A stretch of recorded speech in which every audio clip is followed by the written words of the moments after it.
Hi, everyone. Welcome to the Gabby Reece Show.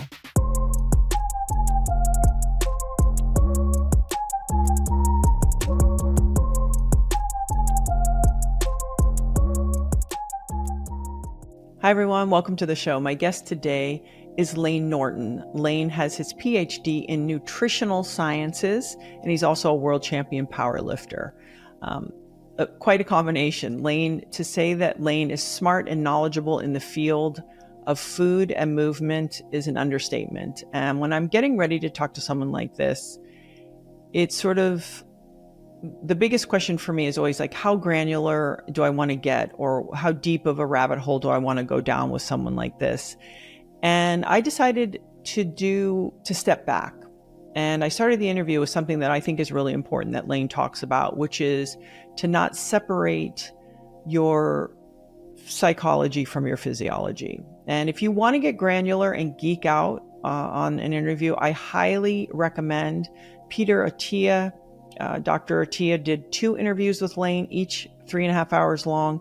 And Dr. Andrew Huberman also did an over 3.5 hour podcast. So if you want to get down and dirty on a cellular level, I really suggest that you do that. For me personally, I wanted to see what was showing up for Layne. Why do we fail? Why are we overweight? Why can't we lose the weight? Why aren't we motivated? What are the things we can do to buy in? And those are the things that felt important. I think most of us are dealing with sort of more primary elements to why we're not eating better or getting to sleep or making exercise a regular part of our life. I guess it reminded me of this. I am somebody who lives on a pretty extreme end of trying to be healthy and healthful. I feel like Layne lives more in the reality of what most people can navigate and handle. So, for example, even on the topic of seed oils, I personally try not to consume them. And for Layne, he's like, listen, at the end of the day, we have much bigger issues to deal with.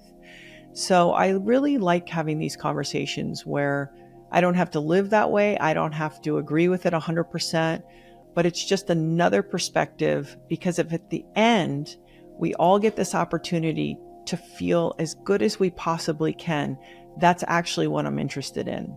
And I'm not interested in dictating on how it gets done.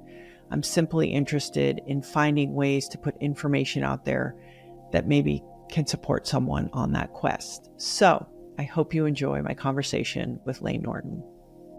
You know, interviewing someone like you is a dance because you do have so much information, even from performance, physical performance, and nutritional performance. So you're a double threat, and there you could go down a million rabbit holes. What I hope to do in this conversation is sort of talk about some principles that would benefit most people. We all know there's a million variables, and there's always exceptions, but let's say some principles that do most people. But I also couldn't help but, in starting this, you said, you can't divorce or separate your psychology from your physiology. And this felt like one of the most important starting points. And I don't know why. I think maybe because there was so much information, I was like, oh, let's go back into what feels really important, because we're all looking outside. Oh, talk to me about calories, talk to me about seed oils and sugar. But you reinforced in there quite a bit. Hey, listen, there's also about like what's going on with us as human beings. Yeah, I mean, I think just if I can give a little bit of kind of my journey and how I got there. So when I was an undergraduate, I was doing my undergraduate in biochemistry, and there was nothing more that I loved to geek out over, like mechanisms and this electron moves here and this does this, and look at this pathway, and if we could just stimulate this. And I remember when I took on my first client, I was 23 years old, and it was 2005. So I started doing online coaching before it was really a thing. Mm-hmm. And I found pretty quickly, because I remember thinking, I can solve the obesity problem. Here, just eat these macros, Mm-hmm.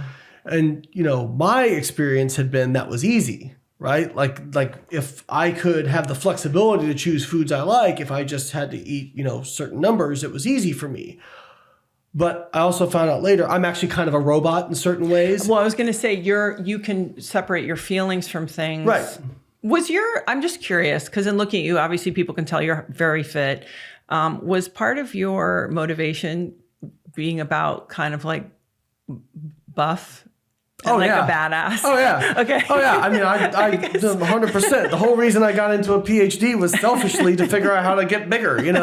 How to build more muscle. I originally wanted to be a marine biologist growing up.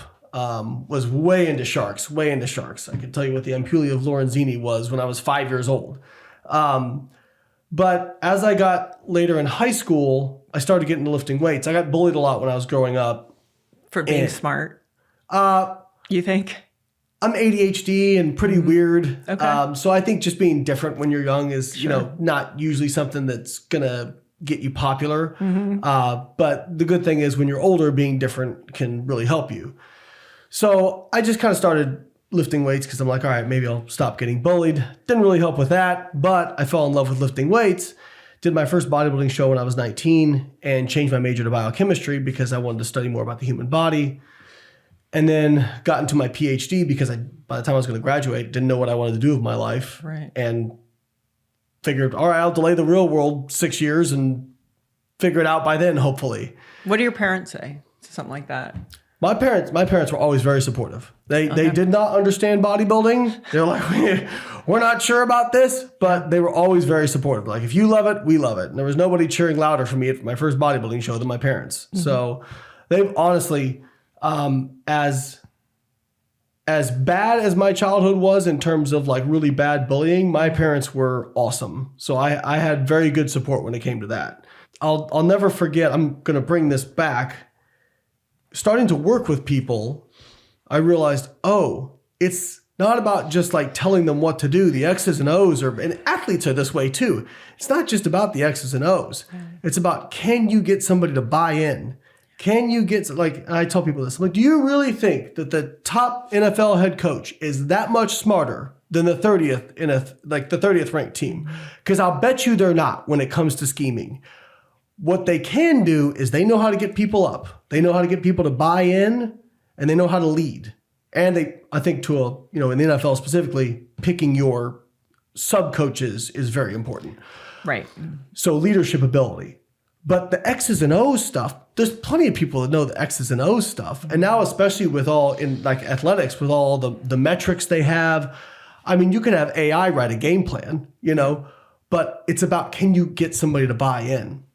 And I discovered as I went through coaching more and more, I ended up talking way less about the physiology and way more about how can I get people to actually do this? How can I get them to adhere? It's like a great example is I used to listen to a guy named Dave Ramsey for finances. And one of his things is he has what's called the debt snowball. And that is you pay off your smallest debt first, you pay minimum payments on everything else, and then once you pay that off, you throw everything at the next smallest debt and you go on and so forth. And everybody will say, well, that's stupid. You should pay off the thing with the highest interest, And he goes, well, you're doing math. If we were doing math, you wouldn't be in debt. He said, this is a behavior issue. And the reason I'm going to have you pay off the smallest one first is because I want you to get some quick wins and feel bought in, right? Yeah. And you actually see this in the weight loss data. It's kind of counterintuitive because I'm very anti-crash dieting. But when you look at obese people, there's actually a correlation between long-term success and initial weight loss. And I think the take home there is not that initial weight loss, like going fast, is better physiologically. I think these are people who have likely tried many different approaches, felt like things didn't work for them. And so when they get some quick wins early, they buy in. They go, this works. And I believe in the process now. But if you don't believe in the process, and this is the hard thing about, like, as an athlete, this, you could put in all the work and there is absolutely no guarantee you'll get the outcome you want. But if you don't put in the work, you will not get the outcome you want. Yeah. So it's almost like you have to take a leap of faith, right? And just be willing to do the work with no promise of an outcome. And when it comes to nutrition, it's kind of similar, even though we know you can get the outcome. That's not intuitive for people who have tried this a bunch of times and felt like they kept failing. So I got more recently way more focused in like the psychology of behavior change and just how you get people to do stuff. Because again, you know, I always say I'll do a lot of content on calories in, calories out, explaining why, hey guys, it is valid. This is how people lose weight. It's not, you know, all this other stuff. And people say, well, that's too simplistic. I go, well, okay, in order to save money, you have to spend less than you earn. Nobody's going to argue that, right? But so why is everybody broke? Or why are so many people broke? Because it's a behavior issue. It's not a knowledge issue. It's not a head knowledge issue. You know, people, for the most part, know there is a lot of confusion online about nutrition, but for the most part, if I put 2 plates down in front of you, they know. Yeah. You probably know. You know what I mean? But getting people to buy in is so hard. And so how did you, coaching wise, if you had somebody where it was one of these complicated soups, you know, they have high stress. They didn't grow up in a lifestyle where they were taught to be athletes or understood about food. And now they are 40, they have a small child and they think, okay, I'm going to change. And maybe they do have some other traumas in their life. What were some of the ways that you could get them to buy in? Because I know, and you talk about this, placebo, no matter what it is, it's a go. It works. It has an impact. It works. That's what I do when I take supplements. I'm like, this is working for me. My skin looks better. I know that I might, whatever thing, because you never know. But you talk about that. What were the ways that you could help unwind that for people? Because I feel like so many people, they're just bound up in those places. I think, and there's probably some selection bias on my part here in terms of the clients I dealt with. Sure. But there was individual differences. But what I found for a lot of folks was 2 things kind of really helped. The first one was, hey, and do you know Ethan Suplee? No. Okay, so he's an actor. He was. Yes, I do. The big guy who's now a small guy. Who's now like looks like like a Navy SEAL in his movies. Lost 300 pounds, and I love this. We were on a podcast together, and he said this line I'll never forget. He's like, everybody is spending time trying to figure out why the building is burning. Get out of the building, then you can figure out why it burned down. And if it's not intuitive what he means, it's just start. Imperfect, and I think there's so much hand wringing out there more than ever because there's so much information getting thrown at people. Don't eat meat. Don't eat vegetables. Don't eat fruits. I mean, I'm sure you've seen the Instagram reels of people doing like going to pour a bowl of oatmeal. Oh, no. And here's a video of somebody saying oatmeal's bad and then go and eat a bowl of berries. Oh, no, fruit's bad. Oh, having to have eggs. Oh, can't have eggs. Eggs are bad. And so I think there's certain percentage of the population. And interestingly, I've found this a lot with people who are actually pretty successful in other areas of their lives. Kind of perfectionism paralysis by analysis, right? Where they go, well, I don't want to start something and it not be the right thing. And so for me, a lot of what I was trying to do was get people out of their own way. Because I'm like, hey, you're not going to find the right thing if you don't start, Right. And guess what? 75%, 100% of the time is better than 100%, 40% of the time, and the rest of it is who knows. Yeah. So I would really just kind of encourage people like, hey, let's just start walking the path. And you're going to screw up and you're going to make mistakes. All that stuff is fine, right? I'm here to help you along that way and we'll figure out why it happened. I don't know if this is a new thing because of social media, but I think that people have started to develop really weird ideas around food, especially with kind of like the black and white thinking. These are bad foods. These are good foods. The reality is, I make a lot of financial examples because I think it hits home a little bit easier for people. So I tell people, if we're talking about, let's say a calorie budget, right? Let's talk about a financial budget. If I make $1 million a year, if I want to go out and spend $200,000 on a sports car, it's a horrible investment. It's going to go down in value, right? But if I can pay my mortgage, take care of my responsibilities, save money for retirement, put money away for kids' college, do all those things I need to do, and I still got money left over, if that makes me feel good, and it gives me a little attaboy, which I'm not a car guy, it'd be a boat for me, but Oh, you really like punishment? yeah, bring on another 1,000. Then that's fine. Yeah. There's nothing wrong with that, right? But if I make $50,000 a year, is it a good idea for me to like go out and blow most of my income on assume there's no loans, but go out and, spend a lot of my income on a car if I can't pay my mortgage or my responsibilities? Of course not, right? Same thing. If you're an athlete, look at NFL players who expend so much energy, or basketball players who expend so much energy. If they tried to eat clean, maybe they could do it, but it'd be really hard to keep their body weight up, And so for them, they have such a big energy budget because they expend so much. Hey, if they, yes, they should be eating fruits and vegetables and some lean meats, but if they want to have some ice cream, if they want to have some cheese, like they have it in their budget. They can do that because they're still hitting their other responsibilities. But if you're a relatively inactive person who works a desk job, you get maybe, 45 minutes a day to exercise, which, by the way, doesn't burn that many calories. Well, and it sounds almost like probably people listening think that sounds like a lot of time. Sure. Then and if you're trying to lose body fat, and let's say you're on like 1,700 calories a day, is it a good idea to spend half those calories on a piece of cheesecake that's not going to satisfy you and not? Yeah. No, it's not a good idea, right? Mm-hmm. And I always tell people, I follow an approach called flexible dieting, which is basically like I allow myself to have what I want as long as I meet my responsibilities. For me, as I go down in calories, I change my food selection by default because sure, I could have a Snickers bar if I wanted to, but why would I want 250 calories in this little thing right here when I could have a big salad and feel more satiated? So I think, the point is, just because you can doesn't mean you should. Telling people that, it actually helped them so much because so many people would try to just stick to their good foods. And as soon as they went a little bit off, it was like, it wasn't just a little bit, it was a lot. Yeah. So let's say we'll sort of start from the householder and move maybe into performance because those are sort of different rules. Mm-hmm.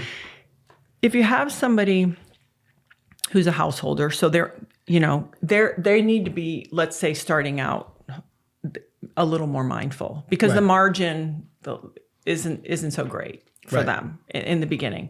And so how is it getting them to understand you can, how do we get you to set up your life so that maybe that impulse isn't there as much, or the native environment? Because that's the other thing. You talk a lot about behavior.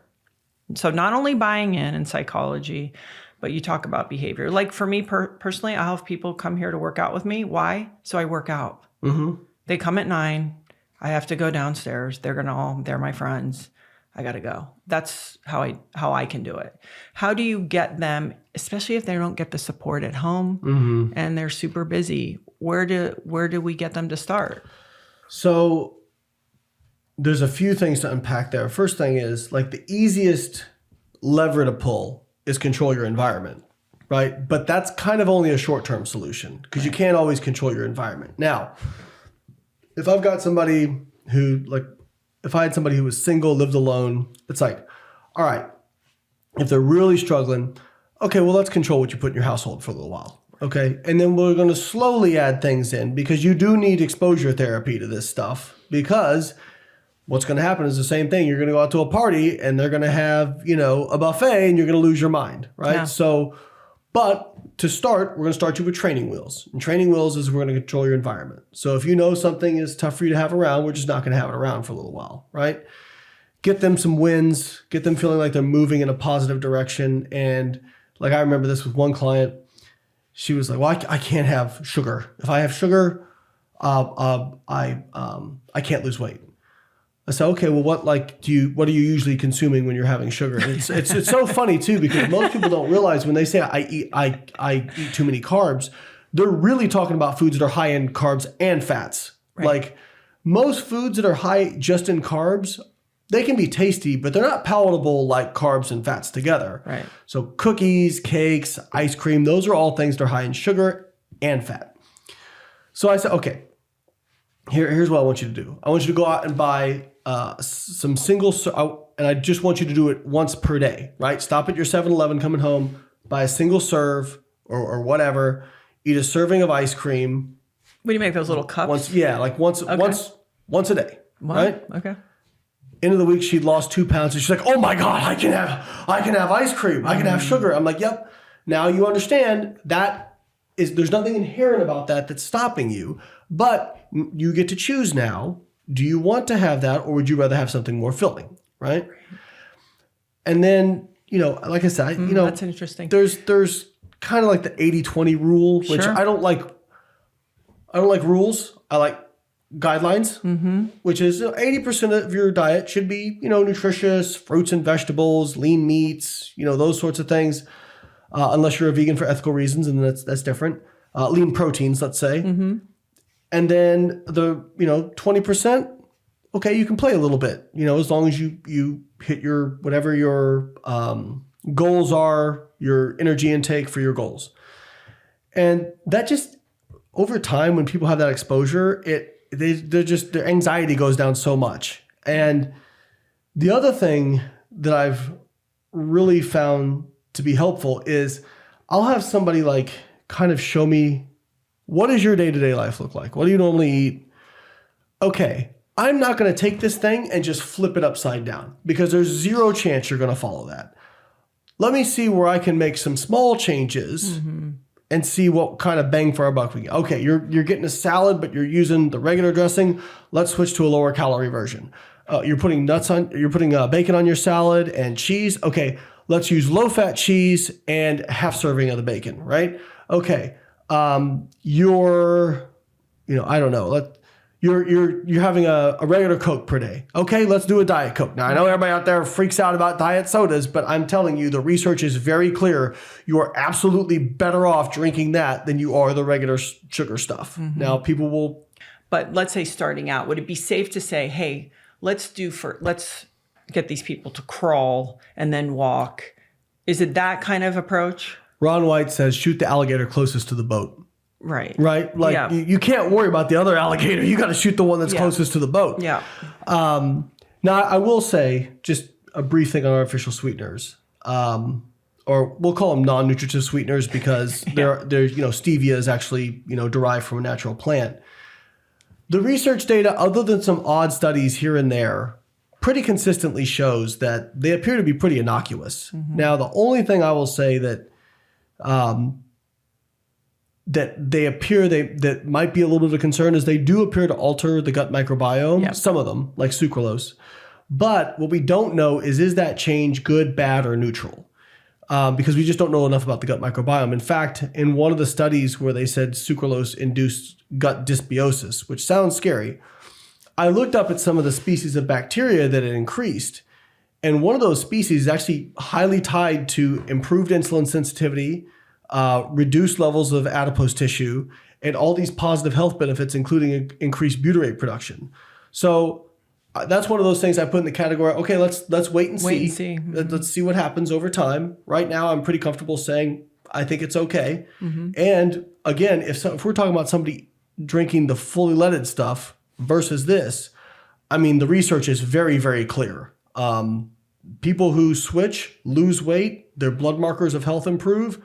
So again, shoot the alligator closest to the boat. So I'm trying to make these small changes to get the maximum effect. And I think the important thing to decipher in this conversation are the alligators, because you might have an alligator that's a mile away. And it's like, okay, how do I get as close to my biology, and eat things that have only been here, and you know what I mean? Because those are the conversations, for example, we're having in my house. My house, we're past artificial sweeteners. Right. Like, we're down the road. We're on to how do I sort of stay as kind of connected to my physiology, because I live in a crazy world. I'm on a phone. I sit in a chair.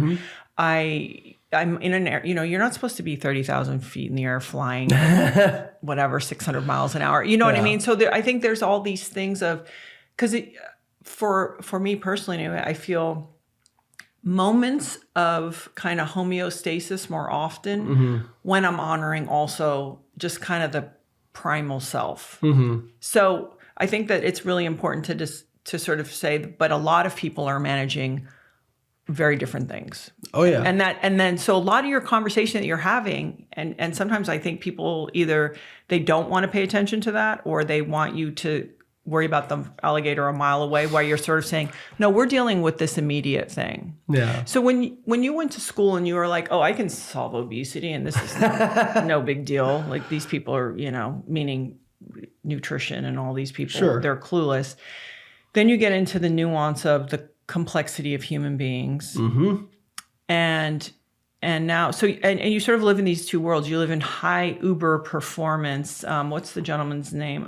Brian Whitaker, is that his name? Yeah. The bodybuilder. Mm-hmm. Like you are dealing with some big extremes of people that you're talking to.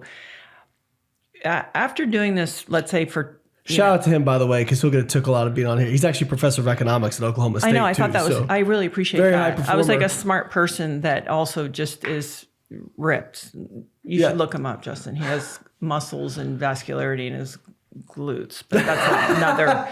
I don't know how you. Bodybuilding. I don't know how you do that, but so incredibly disciplined, that guy. Yeah, I was going to say, does he have a partner? Yes. Really? Yeah.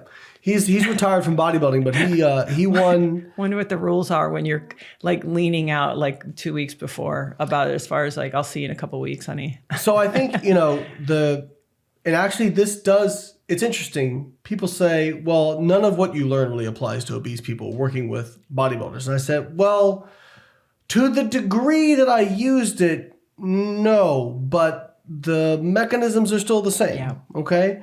In fact, I mean, there's a lot that high-level athletes can teach a lot of people about stuff, because sure.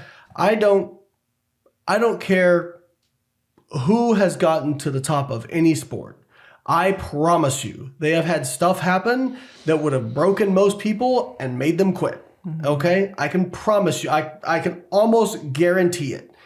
And so that sort of mindset of resilience, as cliche as it is, of picking yourself up and dusting yourself off and going back into the fray, that is something a lot of people can learn from. And I think this is some of the psychology I get into, and my friend John Deloney talks about this a lot.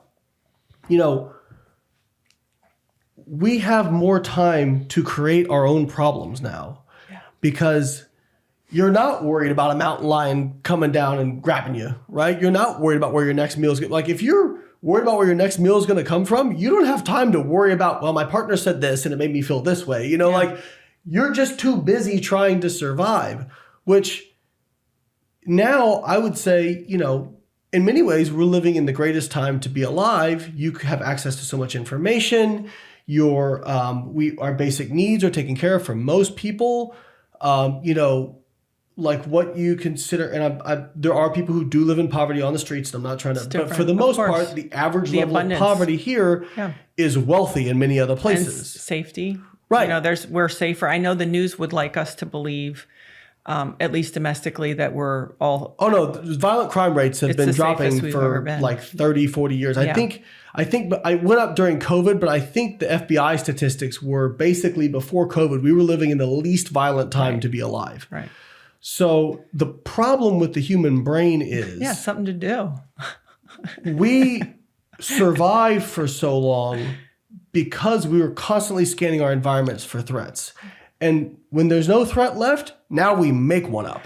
Now we find another one. It's like picking a fight with your partner. I've been with my husband for almost 28 years, and it's like, I can see the temptation of like, because we don't fight that much, because I think it's not productive. We're both too stubborn and too something that it's just like, you know what, I'm just going to love you and hopefully you do the same. But I think the temptation, you can always feel it sort of welling at times. Mm-hmm. So like, and what's that expression?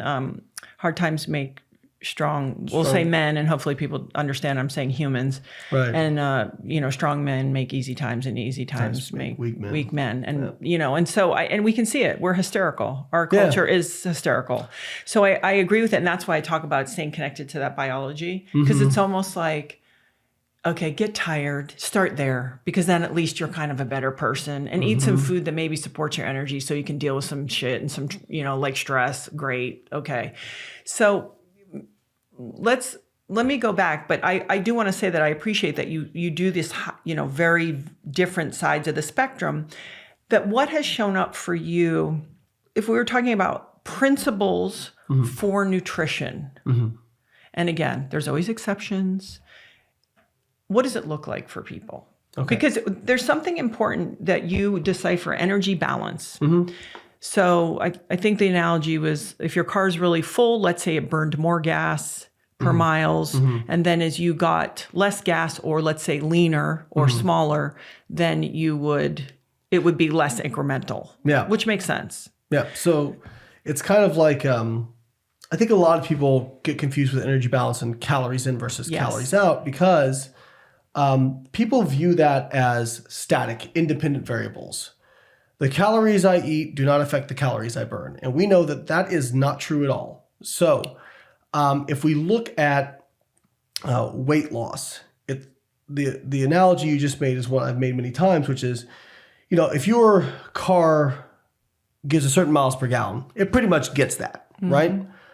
Now imagine a car that when your tank is full, you get really bad gas mileage. As it gets lighter and lighter, your gas mileage starts getting way better. Now, your gas tank is your adipose tissue. So as you lose adipose, a lot of things start to happen. Now, one is you're just carrying less mass. So it just requires less energy to carry less mass around. But we do see a drop in your BMR. On average, people who lose about 10% of their body weight, their BMR drops about 15%. We call that metabolic adaptation. Then what's really, I think, even more powerful is there's something called NEAT, which is non-exercise activity thermogenesis. And that's like if I'm waving my hands around, fidgeting, those little unconscious movements. And this is an important distinction, and it may sound pedantic, but it's things like pacing while you're on the phone, or, like I've been kind of rocking back in this chair, or like using my hands. Those are NEAT. I've heard people say, well, I'm going to take the stairs and get my NEAT up. That's exercise. Because you're consciously choosing it. And the reason I think it's important is because the drop in NEAT during weight loss, it's not like you can just be like, well, I'm just going to fidget more. Because if you're consciously trying to like tap your foot, they've shown the human brain can't do two things at one time, right? Like if you're consciously having to do that, whenever you start trying to type that paper or whatever it is, you're going to stop doing that.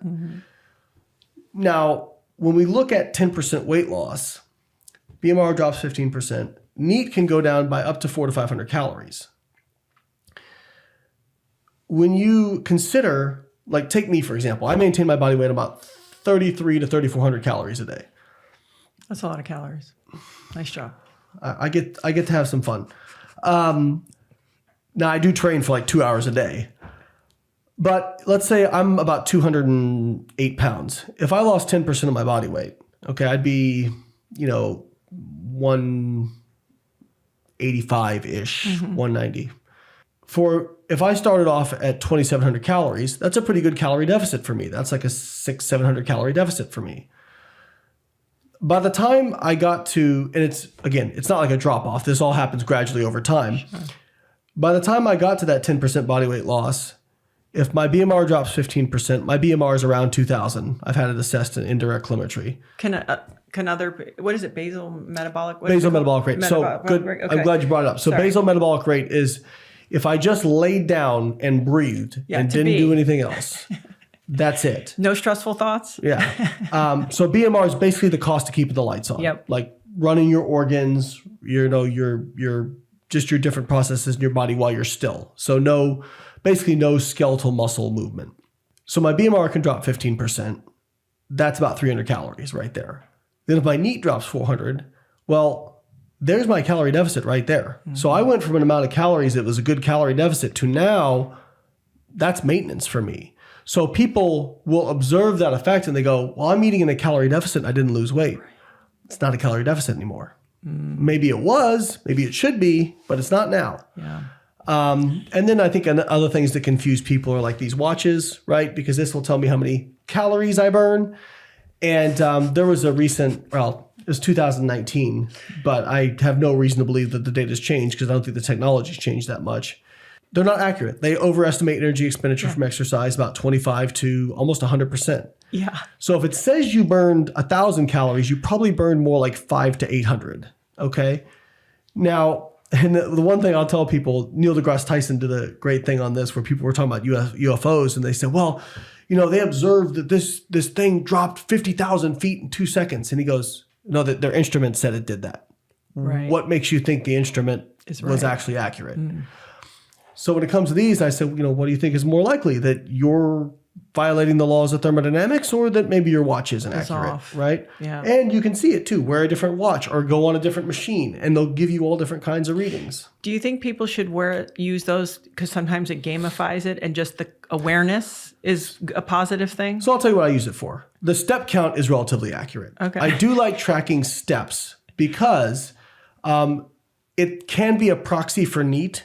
So if I know that I normally get I will normally get about 9,000 to 11,000 steps per day. And that's just chasing around 2 kids and I pace a lot in the gym.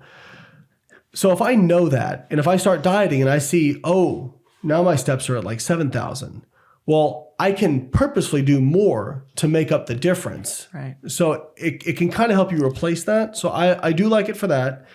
And then the one thing I will say when it comes to calories burned, so if I do a 2-hour lifting session and it's like compound movements and whatnot, usually my watch will show I burn like 1,000 to 1,200 calories in that time. Now, is that accurate? Probably not. But if that's what I usually get and then it says 1,700 the next day, I probably didn't burn that amount, but I can be relatively confident I burned more than I usually did. Right? So I think that's where it can be useful. It's the same thing for body fat. Like people think that there's these, they get all hung up on body fat percentage. And my friend Eric Helms has a great line, which he says, hey, what number that would read out, if it was lower than you thought, would you all of a sudden be like, okay, guess I don't need to diet, I'm good. Right. And if it was higher than you thought, like, is it going to change? Like none of it changes what you're going to do. So, even like DEXA, which is considered kind of the gold standard, if you take a DEXA, get off, drink a gallon of water, get back on the DEXA, it will read you as having more lean mass and less body fat. Okay? The only way to really know how much fat mass you have is to die and have them excise your fat mass. So they're just useful in terms of tracking progress. That's it. Yep. And so I would tell people, hey, one of the handheld things or calipers or whatever is easy, right? Because if you do a DEXA, I mean, you have to do it the same way every time, ideally fasted first thing, like most people can't do that. So just do what you can do consistently. So, these things can get people confused. And then it also, when it comes to overfeeding, goes the opposite direction too. So when they look at overweight or obese people, their BMR, it's not lower. It's actually usually higher than people who are normal weight. Now, when they standardize it for lean mass, it's about the same. Okay. But it's interesting. We spent so much time trying to treat obesity through one side of the equation, the calories out, the expenditure. How do we raise energy expenditure? And we tried to create drugs to do that. And we've actually found like the most effective drugs are actually very dangerous. If you look at probably the most effective drugs at increasing energy expenditure are mitochondrial uncouplers, which basically make ATP production really inefficient. But there are people who have literally cooked themselves to death taking uncouplers like DNP as an example. But actually what we've had the best results from are the opposite side, which is the intake side. That's what these GLP-1 mimetics do. They are powerful appetite suppressants. In fact, I've had people say, I want to take semaglutide because my metabolism just isn't what it used to be. And I said, well, if that's the case, semaglutide isn't going to do much for you because it doesn't increase basal metabolic rate and it doesn't increase energy expenditure. What does it do?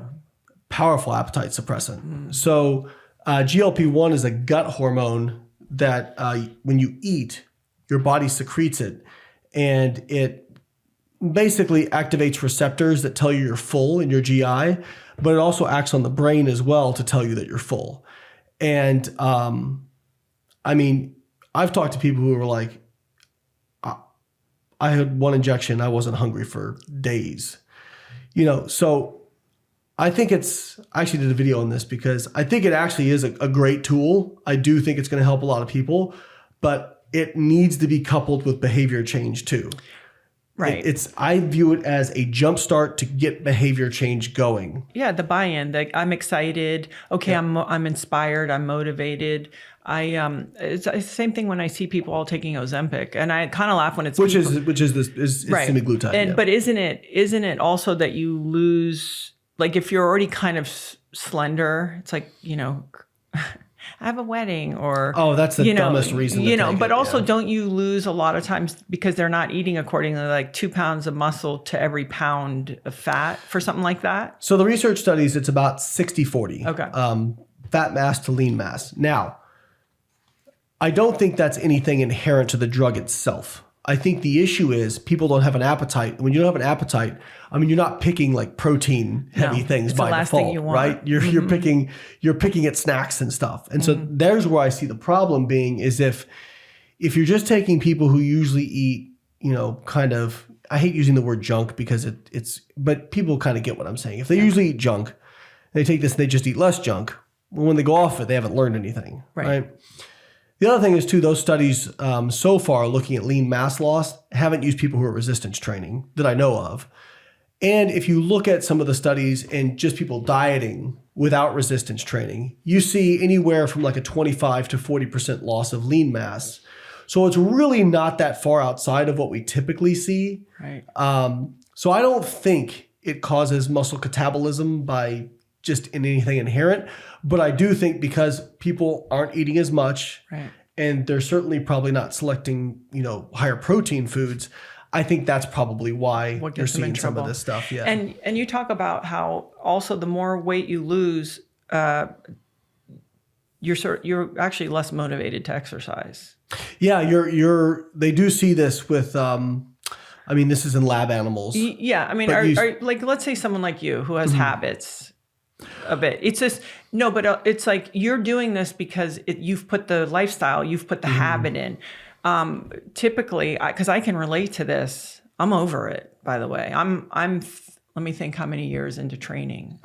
I'm 36 years into training. Right, like I went to college in 1987 as a college athlete. So in some variation, and I think people they don't, and it's almost like overriding what you feel like doing. It's just like, okay. But I did think that was interesting that for maybe how do you get people as they're losing weight and maybe their drive goes down? Because what is that? Is like a physical preservation, basically? Or what's happening? So basically, calorie restriction is essentially just controlled starvation is the way your brain detects it, right? Like evolutionarily speaking, that is not a place that you want to be.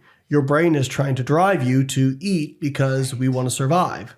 And, if you look at historically, there are risks at being too lean and too fat, right? So at too lean, it's starvation. And at too fat, it's the risk of predation, right? You can't outrun a predator. Right. Well, this risk is basically non-existent since we discovered fire in the wheel, right? So there's not a whole lot of like regulation on that end. It's much easier to go past those kind of biological controls than it is to go this way. I think one of the biggest aspects of this is just trying to get people to understand that your body is going to fight you. And it's just part of the process, and that's okay. And so part of that is your intrinsic drive to exercise goes down. Now, I will say, I am so blessed because I still, to this day, when I go in for a heavy squat session or deadlift session, I'm usually excited to train. Now, because you're a meathead a little bit. In the best way. I say that with so much affection. No, it's fine. Like, I think meatheads have a subcategory on their own because it's like, it's the pain, it's the numbers, it's the size, it's the growth, it's all this stuff that's... I love to train. Yeah. But I will tell you, I did my last bodybuilding show in 2010. And the last 12 weeks, did not enjoy training. I was just going through the motions for the most part, trying to get through it, And actually, that was the thing I liked least about bodybuilding was, I could deal with the hunger. I can deal with the low, like the crushingly low energy. It was the fact that I just started to hate to train by the end of it. Yeah. But really, as somebody who loves to train, to be in that place, that takes a lot. And it did happen. Yeah. Now, what I'll tell people, because not everybody loves to train the way I love to train. But again, one of the things I go to is, like, I've got a client right now. I only have about a half dozen clients I still work with, but this guy's a hedge fund manager. He's got a very crazy lifestyle. He's got kids. He's like very high stress, right? And, he's always like, what's the best routine for me to build? I'm like, dude, because he's like, well, I can take the boxing out. I'm like, you love boxing. I'm like, I'm not going to make you go do something you hate, replacing something you love. Like, maybe it's not the absolute best thing you could do, but you're not trying to be Ronnie Coleman, man. Like, we're trying to get you in shape and build some muscle. We can do that with what we're doing. Like, just, be patient and give the process time. But one of the things I tell people is, at a certain point, and athletes are really good at this, at a certain point, you have to divest yourself from your feelings about things. Yeah. And you almost just go into execution mode, which is, and listen, I still have those days in the gym. I've had days, weeks, even months where I did not enjoy training.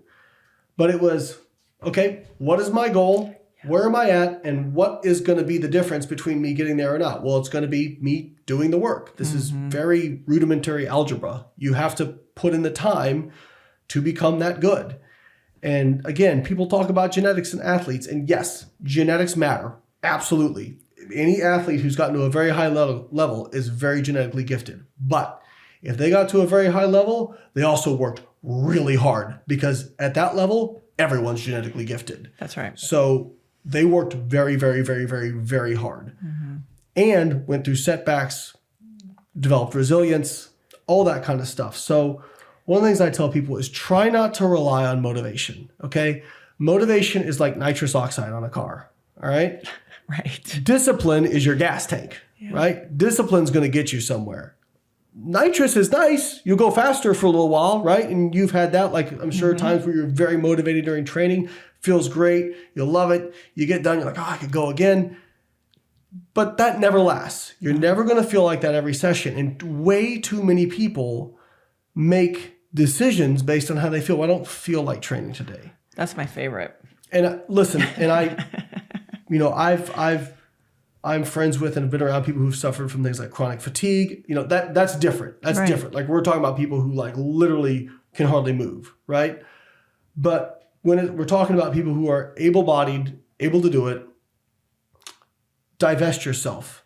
And also, I forget who said this, but it was like, it's kind of like, actually I heard the line in Captain America, but it made me, I relate it to training, which is, sometimes you have to take the leap first and the faith comes later.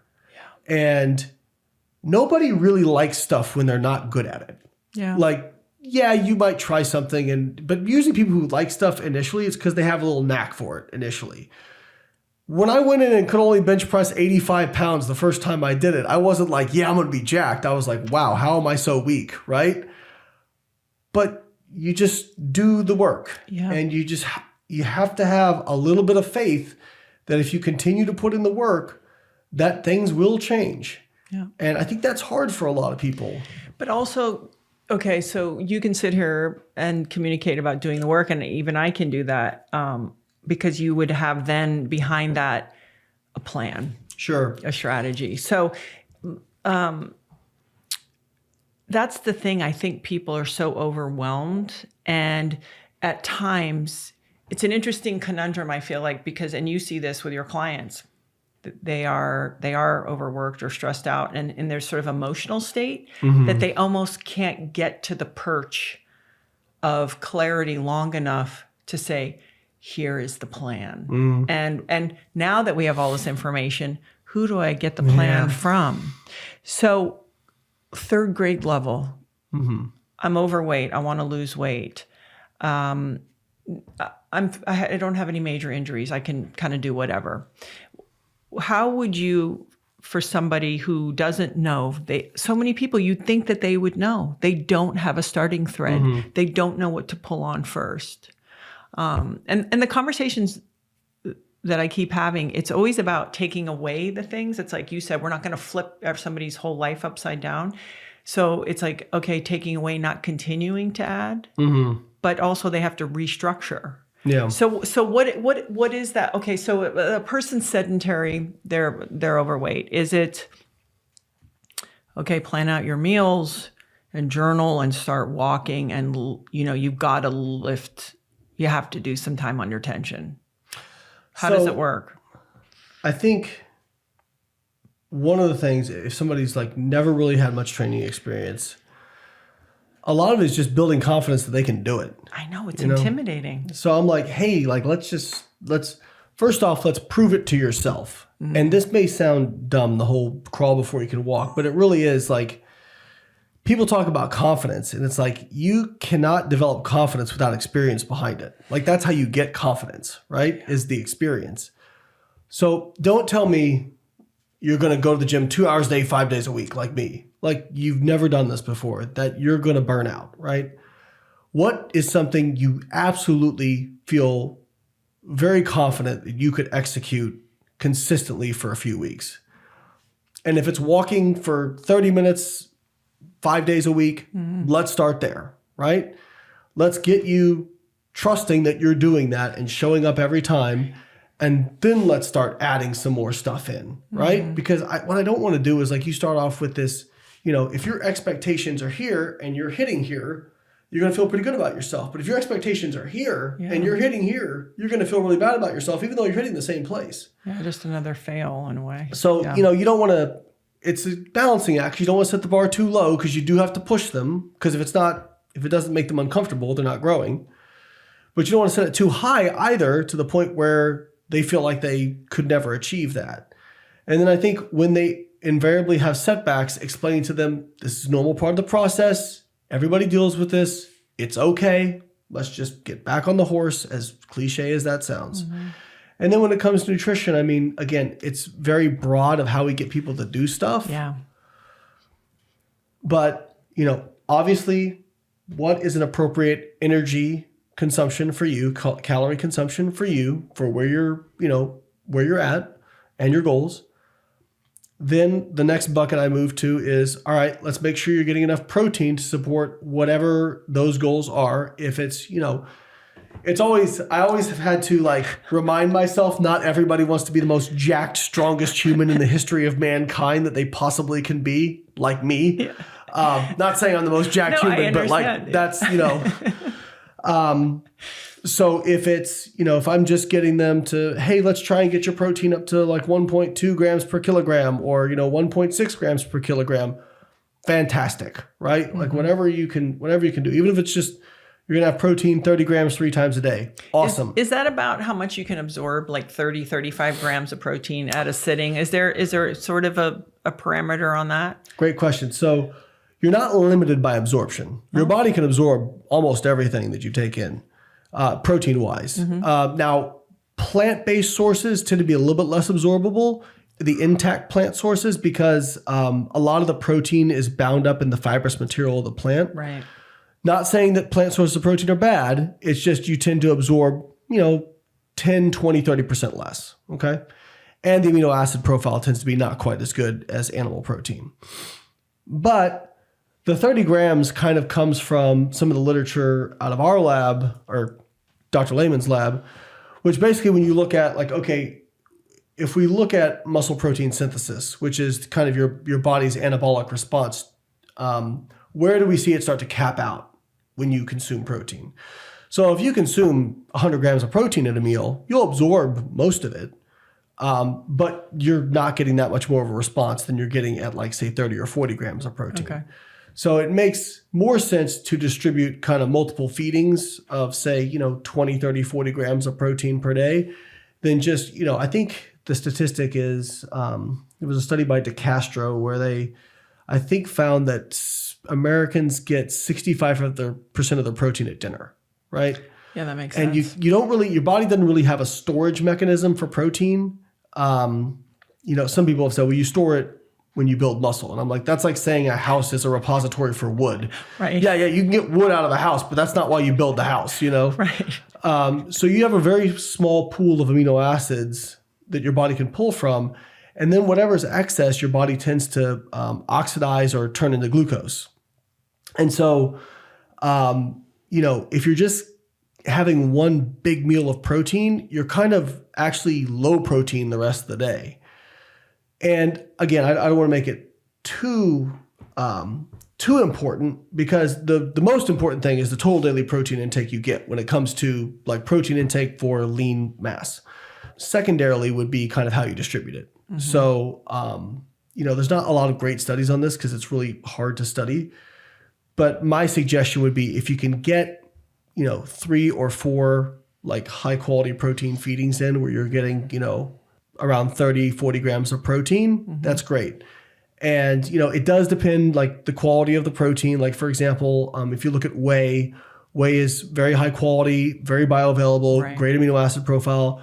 20, 25 grams of whey probably caps out the response for most people. Whereas if you're looking at something like a wheat gluten, something like that, like a isolated wheat protein, you'd need, probably 40 or 50% more mm-hmm. to get the same response. So, and what about, like when I hear this, I'm just trying to think of like what people are always being told, fasting or eating windows, mm-hmm. right? So there's an interesting, let's say someone's already pretty fit, so right. they have a smaller, let's say they're choosing to have a really small eating window, or mm-hmm. they're trying to pull the reins in, mm-hmm. so they create a small window. So it's 12 to 6 or something, so they're 18 hours or whatever. Yeah. Are we looking at this as the closer, alligator, which is, hey, more important for you to get on top of your eating. So because you don't love snacking, because typically it's not, this isn't great. Most people aren't doing not very like satiating. Venison jerky or something. Most people aren't doing that. And they don't remember their snacks either. That's another thing. Right. People remember their meals, not their snacks. Yeah, I love that you talk about when people report, including the nutritionists, they all underreport on what is being eaten. And you even see it with like if they do a national average of calorie consumption based on food recalls, the average U.S. consumption is 2,500 calories a day. Oh. When they do it based on actual food consumption, it's about 3,500. And so, a lot of this, I think, boils down to people do remember what they eat at a meal, maybe not the portions. They forget the little things they shove in their mouth throughout the day. Absolutely. So if somebody is saying, hey, you know what, I'm putting conscious effort towards this, great, then you may not be doing 3 or 4 protein intakes throughout your day. Your window's smaller, great, no problem. Just be conscious of the quality, fine. Go ahead. No, I think with fasting windows, there's a lot of claims made about fasting right now. What I'll say is, as of now, the most tightly controlled studies that assess hard outcomes like losing body fat, risk of cardiovascular disease, the markers, blood lipids, mm-hmm. they don't really see a difference when you control like weekly calorie intake. So when the weekly calories are the same, they don't really see a difference between fasting protocols and not. But for some people, and there's not, on average, there's not a difference in adherence either. Okay. But for individuals, adherence can be way different. This is why people get so rah-rah about their diet, right? Because I've talked to people who went on a keto diet and they're like, oh, well, like I wasn't even dieting. I wasn't hungry. Same thing for fasting. In fact, there was I think this is an important point to make. There was what's called a meta-analysis, mm-hmm. which is basically where they're combining studies with that are similar to try to form a consensus. And this study looked at 14 different popular diets. And they looked at short-term and long-term weight loss. And what they found, basically take home, was long-term weight loss, not different between any of these diets. They were all kind of equally bad. But when you stratified people based on adherence, regardless of diet, there was a linear effect. Mm-hmm. And the researchers' conclusion was basically what I've been saying for 20 years. The best diet for you is the one you can adhere to consistently. Now, if you want to lose body fat, you have to restrict in some way. And Peter Attia kind of puts these in 3 buckets, and I like it. Yeah. You're either doing some form of like tracking restriction, so calorie restriction, or you're counting macros or whatever it is. You're doing a time restriction, where you're putting limits on your time, or you're doing some kind of dietary restriction, low fat, low carb, clean eating, whole foods, whatever it may be. So you have to fall in one of those 3 buckets. you have to have some form of restriction, but you should probably choose the form of restriction that feels the least restrictive to you. Right. Because people don't fail diets at 10 a.m. after they slept 8 hours and they're low stress. That's not when they fail diets. It's at 10 p.m. at night when the kids are driving them crazy. They just had a fight with their spouse and they had a rough day at work, right? Yeah. That's when the wheels come off. Yeah. And so trying to set things up so whatever you're adhering to requires the least amount of willpower possible for you is probably the best way to go. Yeah. And that appears to be very individual. So when people talk about this diet worked for me, this diet didn't work for me, everybody's different. People think physiology, but genetically we're 99% identical. What it really is psychology of adherence. And if I went back to do a PhD, I would be looking much more at like, how do we get people more compliant? Yeah. Well, the other thing that always surprises me, and I because, you know, when you talk to somebody and you do this way more than most people, is you're talking to people about, this is a priority, how you feel, your well-being. And for me, even at this point, I'm not trying to really do anything. I'm just trying to do all the things I like till I die. And be maybe show up better. You know, I may be a little less reactive. I have more energy throughout my day. Maybe my decision making can be better.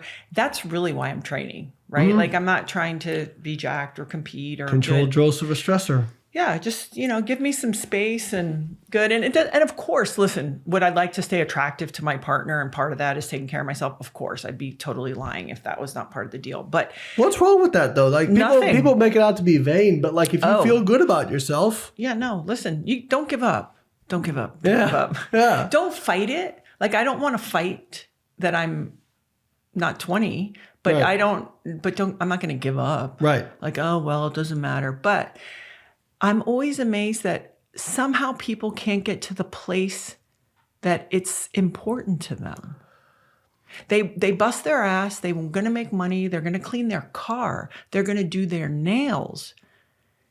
They somehow, this doesn't even get in the list that it's important. And this is the other part. You don't know what to say. Like, is that they're so far behind the 8 ball that they can't even mentally and emotionally get to the place to go, hey, this is a priority above just about everything else, maybe besides a kid or a lover, I don't know. But even that, how do we have the conversation in a real way that why is this not important? So this is one of the things I'm very passionate about. I'm kind of going to go meta here real quick. Great. So one of my biggest rants I'll go on is about self-improvement.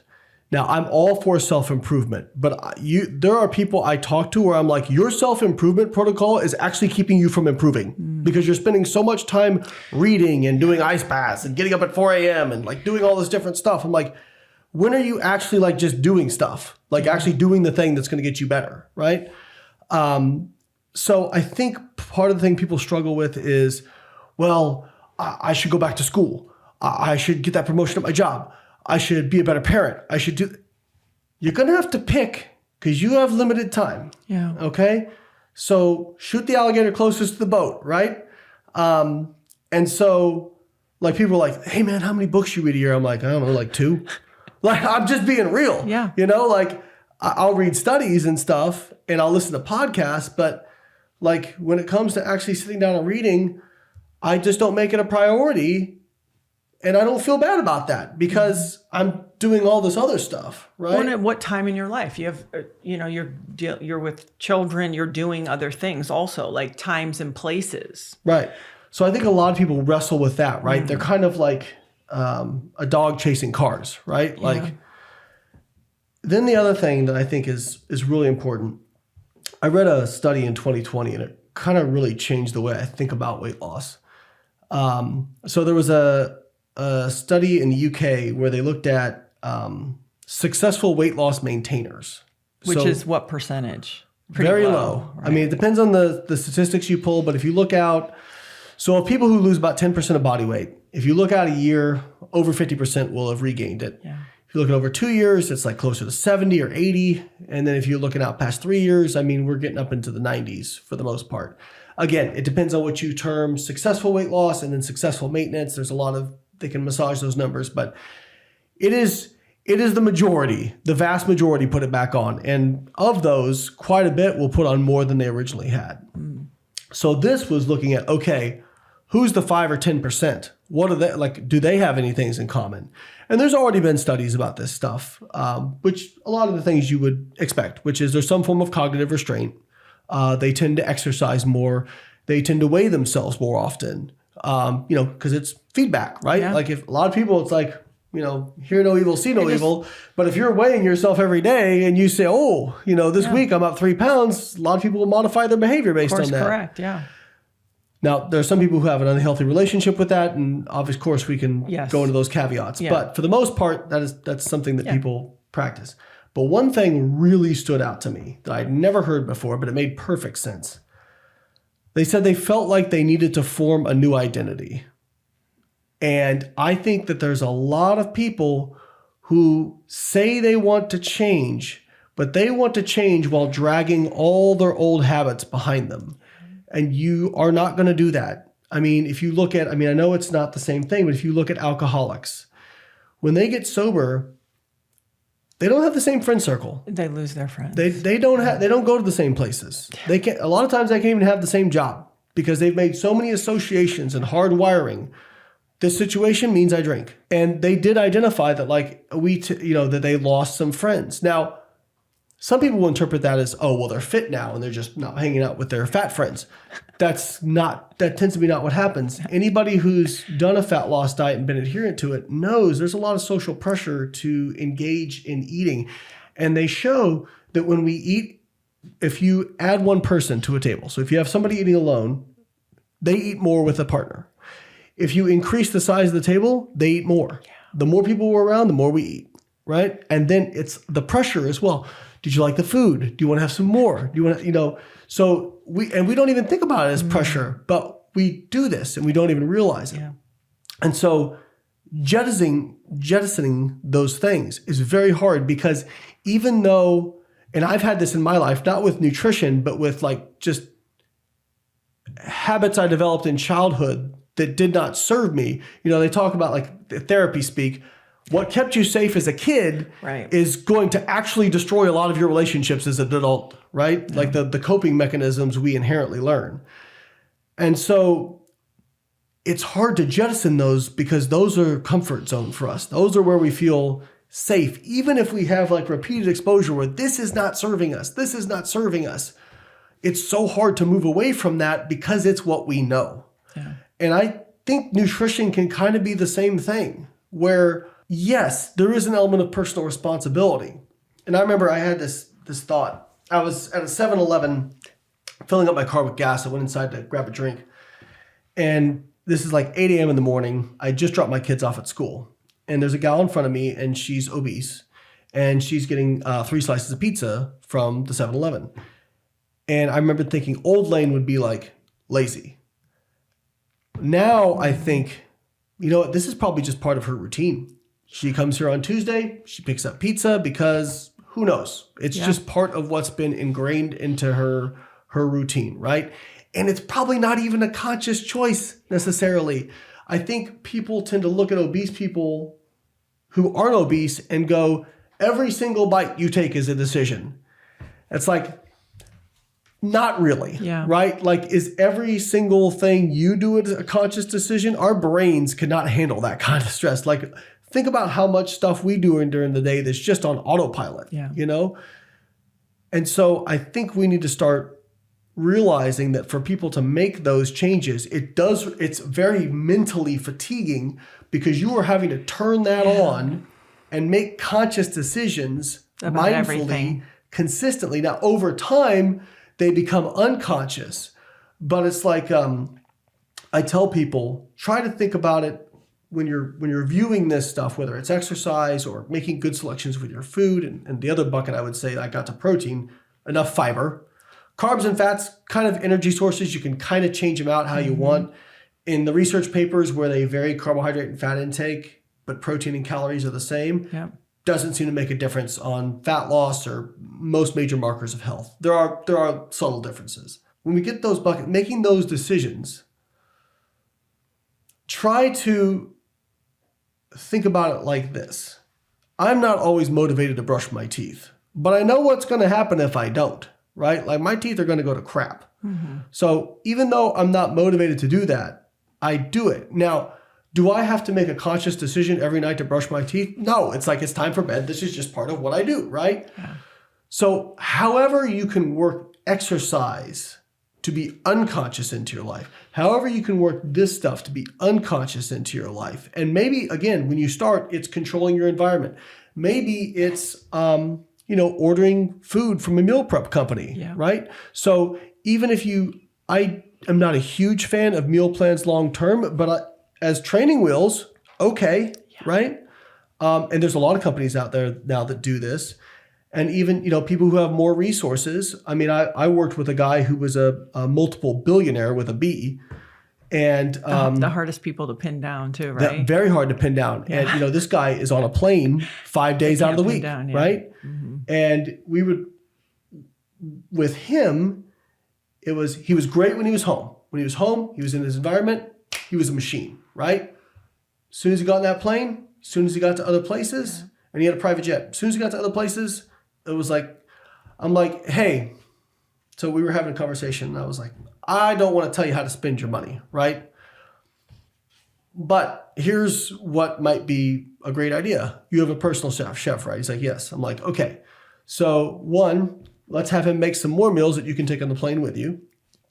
2, let's hire a chef out wherever you're going. Have your assistant who is just going to send your chef's meal, the recipe, out to that guy or gal, wherever you're going, and have them make them. And he was like, oh yeah, I just never thought of that.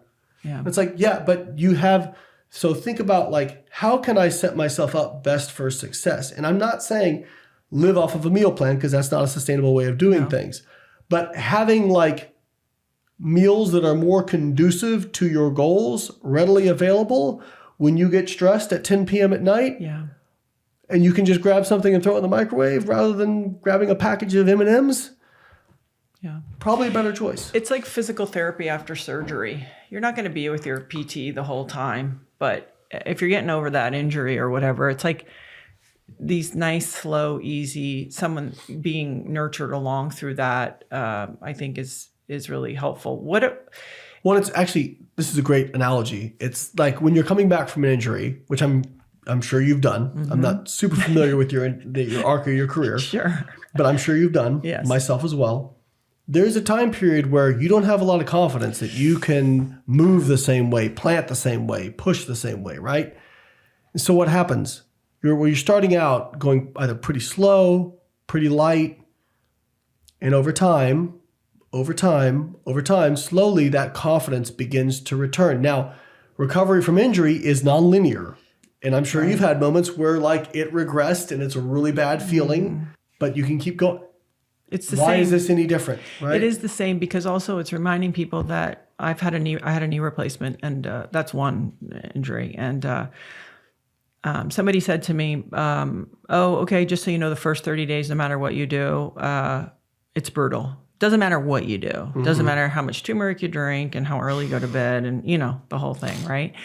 So what was cool is every time that fear monster or the doubt monster came in and will I and I'd be like, oh, I'm not at the 30 days yet. Don't even analyze it. Like you said, separating from those feelings. And I think people, when they're starting out, I call it the 30 to 45 day window of suspended faith. Just follow the plan.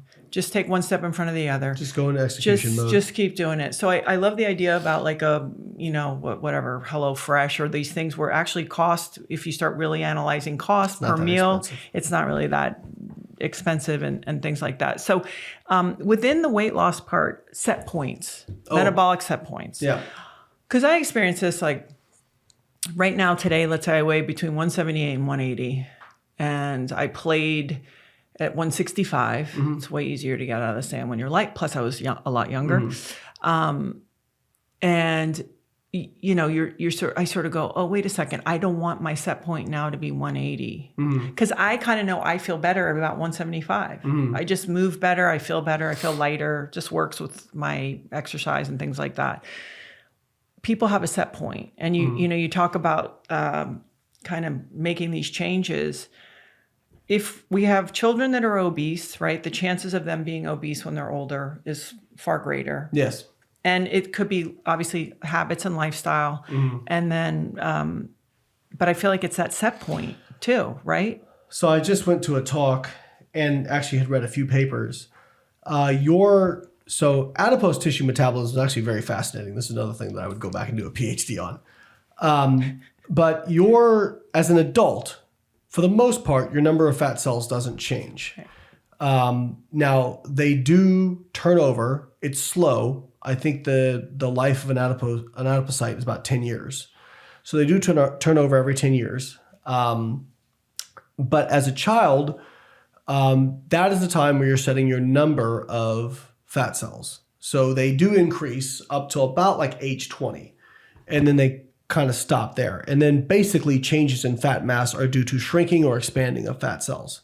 Each individual fat cell, there is a limit on how much volume of triglyceride it can hold. So if you eat past a certain point, this is where type 2 diabetes starts, because you can literally not pack anything more into your adipose tissue. And so now it starts getting backed up into the bloodstream. It's not quite that defined, but that's essentially the crux of it. So your body can actually start creating new fat cells at that point. And actually one of the treatments for type 2 diabetes... Don't say liposuction. No, actually one of the treatments for type 2 diabetes, this probably seems counterintuitive, is what's called a PPAR gamma agonist, which actually stimulates the production of new fat cells. Because if you acutely increase your fat cell number, they stay with you forever? Blood glucose, well, we don't know, but we think so. Your blood glucose and your blood lipids will actually drop, because now they can go into these new fat cells. So actually, if we look at people who are obese but have healthy blood markers, they actually tend to have more fat cells than people who are obese who have worse health markers, because they have more places to put stuff. So it's kind of a double-edged sword, because as you said, now set point theory has been challenged. I should put that out there. This isn't a proven thing necessarily. I think I'm more of like a settling point. There's like a range. There was this idea that the body's trying to do something, right? Like it's trying to maintain this certain range. I think the end point is, yes, you tend to maintain a certain range, but I don't think the body's trying to do that. I think what you're seeing is billions of cells competing with each other for stuff, right? Your brain cells and your muscle cells and all this kind of stuff. It's kind of like, I don't know if you ever heard about the invisible hand in the economy, where that model of things, where it's like, well, we should try to get the economy to do this, whereas the economy is like a living, breathing thing, right? Like it goes up and down, and it's a bunch of companies competing against each other, right? Well, that the best way I heard metabolism described was kind of that way. But in the end, yes, we tend to have a settling point that we defend. The settling point or set point theory kind of postulates that this is based off the size of the individual adipocyte. So your fat cell size. So if it shrinks, you secrete less leptin. Leptin is a hormone that is a big control for appetite. So your fat cell shrinks, you get hungrier, drives you back. Okay. They expand, you secrete more leptin, not as hungry. But again, we talked about you can kind of eat past that control, especially with the obesogenic food environment now. Yeah. If you create more fat cells, the issue becomes when you lose weight, all of your individual fat cells are now smaller because you have more. And so it becomes more difficult to maintain it because you have a greater appetite, and there actually is some evidence that it may slow your BMR more. So for example,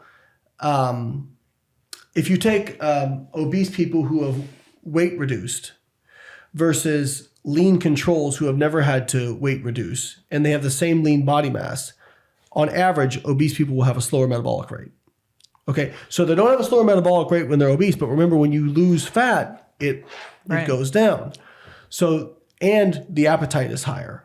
So you kind of have both ends of the spectrum trying to drive you back to your previous.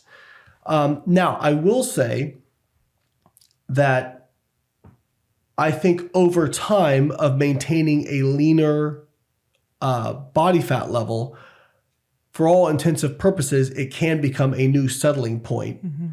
Now, I don't know if that's psychology. I don't know if that's just habits and behaviors change so much that you don't think about it that much anymore. Or maybe it's one of these things where you just become more sensitive to the leptin that you do have. It could be any number of things. So you basically, it's almost like you have to ride that out a little bit. Yeah, they do show I think it's kind of like once you get past 2 years of maintaining a body weight, within a certain range. Yeah, sure. That for all intensive purposes, that could become a new set point for you. And don't you think too, you said it with the behavior, is sometimes we use certain things to medicate our feelings or to deal with stress. Like you talk about how seldom we really eat because everybody's got an addiction. Right. It just depends on what it is. Yeah. And so it's getting people, Laird drank wine for the first, I think, 12 years of our married life. And he realized that and you haven't met Laird, but he doesn't do anything sorta. Just full on. I think his Navy SEAL moderation is for cowards. Carl. I think it was Laird went to Larry, and it was a whole thing, right? He was still in bed by 9 and up at 5 training, but let me tell you, from 4:30 to 9, it was sort of it's just a different look in the eye, know. But he said he got a Pellegrino bottle. Instead, when he exchanged out the habit. So for people listening to this, it's hey, listen, if you are riding this out, then just put something else in its place. I think that those replacements are so important because it's not about just suck it up and white knuckle it. It's hey, what's your Pellegrino bottle? Is it a walk? Is it watching a stupid ass show on TV that brings you some weird pleasure? Something other than okay, this food at this time. So I think it's also encouraging people to be aware and say, okay, find a replacement. Absolutely. That's so important because, like you said, people worry about peeling away, but if you don't replace it with something, you're going to have this hole that kind of eats you up, right? Yeah. And then also habit coupling. I think James Clear talks about that, right? Trying to tie two things together, favorable and unfavorable sort of things. Right. Yeah. I just, the more I got into this and I love the X's and O's and the biochemistry and stuff, but man, it's really, in some ways, it's so uncomplicated. And in other ways, it's incredibly complicated. And I think what I would say to people out there is I think mindset is so much more important. I know it's easy for as athletes talk about mindset,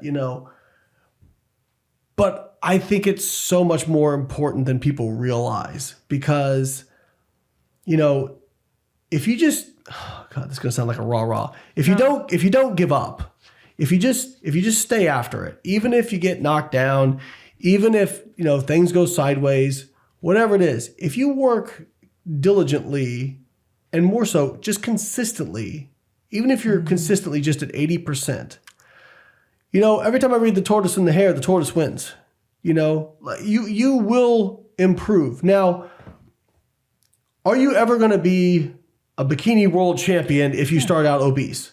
Maybe not. But you can get a lot, if that's your goal, I promise you, if you start walking the path, you'll get a lot further than you would if you just never started, right? My great uncle used to say, shoot for the stars. If you miss, at least you'll land in the clouds, And I guess I give a motivational talk, which is paralysis by analysis and perfectionism killed more goals than failure ever could. Yeah. Because at least if you're paying attention with failure, you learn stuff, and I can honestly say, not with nutrition and stuff, but the things that were most rewarding in my life came out of my biggest failures from learning from those things. And so I guess I know it's hard for people who have been in a space where they feel very desperate, very, beat down. It has been done, and so it can be done. And I promise you, the people that did it inherently probably weren't that much different from you than you think. And so just start walking the path. And if you aren't perfect with it, welcome to the human race. Yeah. And just keep a mindset of, on my worst day, think about this. Your worst day 2 years from now is going to be a lot better than your worst day now. And your best day 2 years from now could be a lot better than your best day now. But you have to walk the path to get there. And yeah, you're going to make mistakes. You're going to screw up. When you make mistakes, it is hold yourself accountable without shaming yourself. That's something I've had to learn in like personal relationships, actually, because I tend to be like really hard on myself if I like, if somebody gets mad at me or like I feel like I did something wrong, I'll be like, you're stupid. Instead of saying that was a stupid thing to say, what I'll say to myself is you're stupid. Never really tied that together with how that could be so hard for people who are overweight or obese, which is you're fat, you suck, you'll never get better at this. That kind of language is not helpful. If you screw up, you went out, you ate too much, you can say, okay, I do this with my clients all the time. My hedge fund manager, he was probably binge eating 4 or 5 times a week when we started. Now he probably has it rears its head maybe a couple times a month, right? Mm-hmm. And when it's usually late and right before bed kind of thing. And when he's stressed out, yeah. And so what I'll say to him is like, because he'll get real hard on himself. And I'm like, hey man, look at where you're at right now. You're down 50 pounds. And this is a behavior that used to happen literally every day or almost every day. And now it's like weeks go by and it doesn't even happen. So like, I think way too many people are so hard on themselves because they just expect perfection the first time. And it's like, it's never going to happen. Even the absolute best of anything are not perfect. No. So, but what they are is brutally consistent. But I think it's so easy to know that in a space that you're good at, right? Oh, sure. But when you're moving into something new, like I have some serious flexibility issues in my hips from jumping around and long levers and everything. And let me tell you, I can do movement and do all the stuff and it's great. And I know, and I can be good and bad at it. And it doesn't matter to me. Same thing with food. When it comes to that part of my practice, it flips me out because I suck at it. I think I'm not good. I don't want to be consistent because I'm not good. It's all of that. So I just want to say, I don't think we ever feel different, but it's, kind of like you said, get on the path is so important. And, once you've failed many times and you realize like, you kind of go, oh, I'm still alive. I think we get over that. So, you go to the grocery store and the majority of the stuff in there is not really food. It's just kind of packaged goods. And it's impossible to put it to bed, once and for all. But your thing about, it's sugar. It's like, okay, did that make us fat?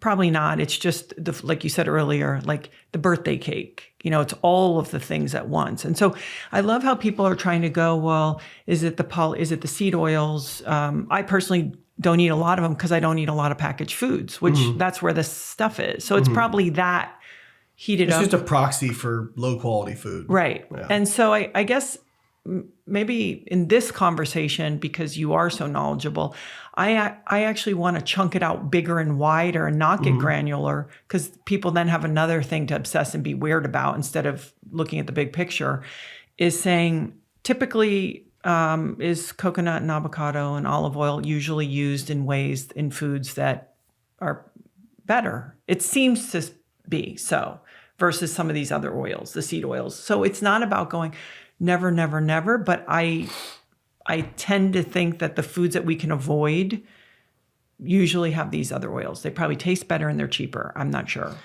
Yeah, I mean, I think when you look at, so seed oils are mostly polyunsaturated fats. Right. And if you look at the biggest contributor to increased calories in the last few decades, it's mostly from added oils. In fact, sugar intake over the last 20 years has actually gone down. Big in men, you said, right? Like really big in men, sugar has really gone down. Intake. I'm not sure. I think I read something that talked Might about. have been. Yeah. So, but if you look at, because if you're overfeeding something, that's different than replacing, right? So if you're just adding this stuff on top of your normal diet, well, what happens when we replace saturated fat, for example, with seed oils or polyunsaturated fats like omega-6s? Well, for most health markers, like metabolic health, like liver fat, insulin sensitivity, HbA1c, and then we look at cardiovascular disease, incidence of cancer. For almost all those outcomes, it's either a neutral effect or positive. So to me, that says, well, it's not the seed oils. It's the fact that what you said, they're in stuff that's very calorie dense that people are eating a lot of. So I'm not going to get too spun up about that. And I don't even get too spun up about packaged foods necessarily. In general, are you better off eating minimally processed foods? Absolutely. Better satiety, more fiber, more micronutrients. Just a better choice. I just don't like to demonize stuff because we've seen it makes weird associations in people's head because then when they do have something packaged, then they go off the deep end. So I'm like, all right, don't beat yourself up over having packaged food. But in general, like, hey, if you can minimize or avoid, that's a great way to improve your satiety. And I mean, what are we talking about? We're talking about mostly lean proteins, fruits and vegetables. But even like, there's research that shows like whole grains and are associated with lower body weight. If we're talking about like whole grains. Now, if you're talking about highly processed and then adding stuff to it to make it fibrous, I mean, that's different. But if you're talking about, oatmeal, those sorts of things, I know there's a big thing about oatmeal this past year. Well, because it's also like, I mean, we have a food company. And so we have an oat mac nut or oat milk, like hot chocolate, right? And it's like, you have to try to find stuff without glyphosates, and all that interesting stuff. So I think all the messages get pushed together into one whole mixture. Yeah. Well, I think people don't understand the concept of dosage either. Like if you can avoid glyphosate, great. But what I will say is like, okay, so let's take oatmeal, for example. And like regular oats, just not organic, anything like that. Because they're not giving people organic oatmeal in these studies, right? They're just giving them normal oatmeal. Well, their health markers are improving. And it's associated with less cardiovascular disease, lower rates of cancer, and even all-cause mortality. So either one of two things are happening here. Either the glyphosate in there is in such a low concentration that it just doesn't really make a difference, or oatmeal is so good for you that it's completely offsetting any negative effects and providing you a health benefit. I tend to lean towards probably the former, that it's just a concentration thing. But unfortunately, I don't want to minimize this because maybe things will change, but you can find a compound, even in organic food. You could find a chemical compound in there that if you fed it in a high enough dose, it would hurt somebody. It would hurt people or it would kill people, you know? And so that's what what I see on social media is these like, well, don't eat this food because it has this in it. Don't eat this. Well, apples have cyanide in them. Yeah. But you'd have to eat like 100 apples at a sitting to even get close to. I saw a video of somebody say, well, watch out for vitamin B12 because these supplements are cyanocobalamin and the cyano is cyanide. So I did the math on the calculation of what it would take to hit the LD50, 43,000 capsules of vitamin B12. So I'm not really too concerned because you would die from other stuff before that would ever kill you. But I think, people don't have the wherewithal to go out and check, check this stuff. People will say all the time, well, this person quoted all these studies. I'm like, did you go read them? Did you read the Did you study? go look it up? And even if you did read it, did you understand what it meant? Yeah. I think fitness feels really inaccessible to some people. Yeah. Right? It's like, well, I got to go to the store and get wild caught salmon and, fresh vegetables from the corner market. It just keeps them from starting. I'm like, no, go get some frozen vegetables. Yeah. We're shooting the alligator closest to the boat, right? Yeah. I tell the other analogy I give is, okay, if the goal is to pick up as much like weight in rocks as possible, I'm going to pick up the boulders first, right? And then if I can get the boulders, if I can get some pebbles along with it, I'll get the pebbles. Right. But I'm not going to drop the boulder trying to pick up the pebbles. And I think a lot of people drop boulders trying to pick up pebbles. Yeah. You can call it stepping over dollars to pick up pennies if you want, right? But don't get so focused on the little minutia. Big, broad stuff. Find a way to move more, find a way to reduce your calorie intake, whatever that looks like, and try to eat more lean proteins and fiber. And if you do those things consistently over time, you probably get to your goal. Now, how you get yourself to buy in and be consistent with that, that's where these different tools come in, like time-restricted eating, low carb, low fat, tracking macros, there's a bunch of apps out there. I make one. Yeah. So I want to talk about carbon. Before we leave this area, the gut is connected to a lot of things, whether it's how your brain functions, your mood, autoimmune. I mean, it goes on and on and on. When you are talking about the gut, and it's complicated, how do you give clients a test? Like, how do you sort of even consider that? Or you're like, hey, listen, I'm going to worry about other things. So if we're talking about the gut microbiome specifically? Correct. Yeah. So the problem is even gut microbiome experts aren't really sure what a healthy gut microbiome exactly looks like. So one of my colleagues from grad school is now one of the world's foremost authorities on the microbiome. Her name is Suzanne Devkota. She's actually out here at Cedars-Sinai. My understanding from talking to her and other gut microbiome experts, because it's not my area of expertise, right, is more diversity seems to be better, right? You want pretty diverse gut microbiome.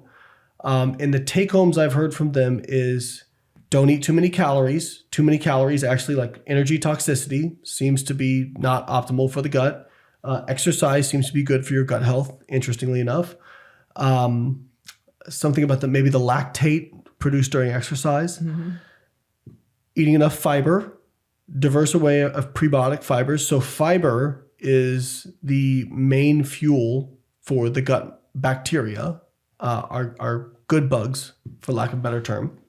So fruits, vegetables, whole grains, those are all good stuff for the gut microbiome. That's what they run off of.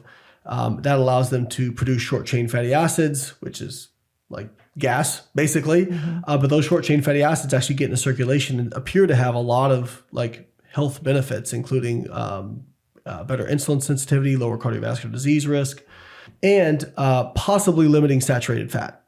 So not necessarily because of the saturated fat from what I understand, but the bile end products appear to be possibly negative for some of these good bugs that we talk about. People talk about probiotics. About 5 years ago, I think the conventional or the science said, they're not concentrated enough. Like you don't have enough species of bacteria in there. And the problem with probiotics is if you give certain species of bacteria, then maybe they do colonize. But if you're not giving them the prebiotic fiber, they're not going to stay. So now there have been some studies that suggest maybe probiotics might help, but they're not as good as prebiotics, which prebiotics is fiber. So if you're going to take a probiotic, okay, cool, but make sure you're getting enough fiber in as well. Do you get your lean protein from a specific source? Like we order meat from places and do stuff. Do you have any unique practices around your own nutrition? Not particularly. I mean, I eat eggs. I eat pork. I eat chicken. Obviously, I probably should have stock in chicken breast by now. Dairy, like Greek yogurt's one of my favorite sources of protein. Whey protein, as a supplement. Fish, great source of protein. So beef. I'll eat beef as well. And then even some like plant sources of protein as well. Like people worry about soy protein, like, estrogen. And there's quite a bit of research data out there to show that like it doesn't affect testosterone or estrogen or anything like that. Because we know you would not take it if it has. Can you imagine? Well, one of the things I tell people is I'm like, hey, guys, you're worried about all this stuff. I compete on a world level in a sport. Like I want to win too. Yeah. Do you think I'm like trying to make it harder on myself? Because I promise you I'm not, know? So yeah, that's kind of what I do. What about when you have someone who comes to you and they they're just stressors. And it's like, I almost feel like that's the null and void. I know a lot of people who do a lot of the right practices, but their emotionality they're so stressed out. Maybe they're not sleeping. I won't, connection is a very ambiguous notion, but I feel that a friend, love and connection obviously is part of it. How have you invited clients, for example, like these higher performers? Is it like, hey, can you breathe for 5 minutes? Or because I do feel like constantly being, upregulated. I think it just crushes your system. Yeah, I think like some people have been like, hey, stop watching the news. That's the first one. Oh, right? God, the news is just entertainment. I mean, bad entertainment. It's not even real. Not even real. This is something I'm bad at, like getting off social media, right? Well, your job is also part of that. My job is kind of a, golden handcuffs sort of way. But I mean, I'll find myself like doom scrolling and be like, what am I doing? Like get back to it. We're so wired to be busy now. It's like, we almost feel bad if we're relaxed and bored, One of the things I've tried to tell people is like, hey, because there's all this shame around like certain things, like watching too much TV and like relaxing or what. I'm like, sometimes you need to flip your mind off for a little while. Yeah. Okay. But you want to make sure that anything that you're doing that with, that you can also walk away from it. Right. Like if I heard a good term, and it was something like, if you start out your day saying, I'm not going to do a certain thing, and you end up doing a certain thing, watch out. Yeah. Right. So yeah, and I think even some of those things can be a way that you can connect. I mean, as you're probably better off doing certain things, but like sitting down and watching a show with your partner that you both enjoy, I mean, you can get some connection out of that. Yeah, you can hold hands. Right. And so I think try to find ways to make your mind less busy. And I think one of the other things I'm really trying to do, me personally, is become more of a minimalist. Like, not like if I find clothes I like, I buy like 10 of them, right? And I'm just, okay, here's one of my friends jokes. Layne's got his uniform he wears, like those jeans, those shoes, those kind of shirt. We'll take that decision making out of it. Yeah, I mean, you make so many decisions on a daily basis. Like, do you really want to agonize over every single thing? And I mean, food can become the same way, right? Like, I really like, for almost anything in life, structured flexibility, right? So you want to be structured enough that it takes, that you have a framework where things feel like it's less energy that you have to put in, but flexible enough to where if you don't have that framework, you still know what to do, right? And so what I tell people is like, I tend to eat the same things day to day for the most part. I might go through like a phase where I'm like, ooh, I'm really liking these tacos I'm making right now or whatever, But for the most part, I'll eat kind of similar things day to day. But if I feel like doing something else, I just do it. I don't worry about it. It's okay. I have these guidelines. And that's why I say I don't have rules. I have guidelines, because rules make people weird. But guidelines are just guidelines. Yeah. You can go outside them if you know what you're doing. So that's kind of what I do. But I think a lot of it just boils down to getting your mind just sometimes working a little bit slower is a good thing. Yeah. And that's something I've really struggled with. Well, yeah, and it is interesting when you see people that they literally can't stick and focus, and their mind's all over the place. And it's like, how do you get them to, kind of to settle in? And that's where all the conversations are, because I think people are searching for all these answers. So, okay, meditation, and then this and that. And a lot of this stuff I agree with, but it's people thinking they have to do all of it all the time, or it's the only way they can get it done. And you are a very good example of somebody who is showing like you can get it done a lot of different ways. You just said something that I really like, and something I say a lot, and kind of a little bit different, but I think a lot of people stress because they feel like they should be able to do all of the things all the time. You cannot do all the things all the time. People talk about balance in life.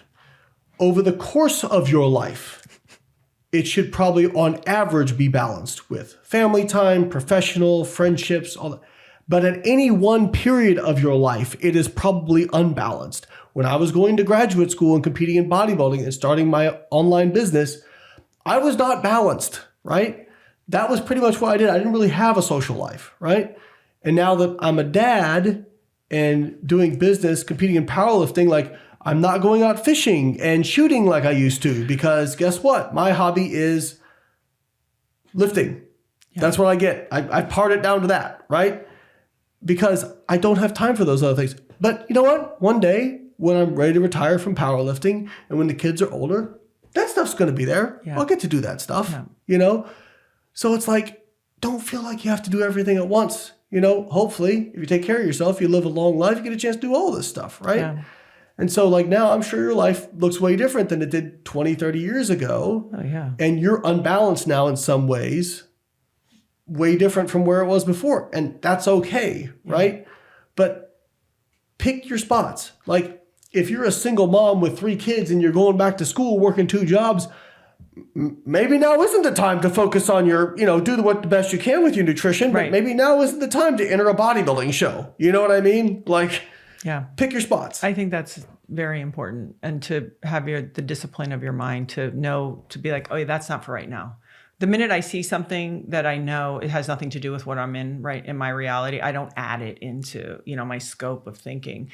Menopause, middle age, as we get older, do we change our eating? What do we do? I mean, I'm 53. I have, you know, I don't overdo my blood work, but I pay attention and I, you know, sort of watch my nutrients. But I was wondering, because this is a question that I get a lot. I think men think it's interesting to watch men do it, because then all of a sudden they decide that they want to have their 18-year-old or 21-year-old male self muscles. It's like, okay, well, calm down with that. But is there, because we can still build muscle as we obviously get older. I know we lose it, but is there something that when you have clients of this age, that you go, hey, we're going to tweak this a little as you move into this part of the runway? This is what gets me in trouble too, because people don't like my answer. The same principles still really apply. Yeah.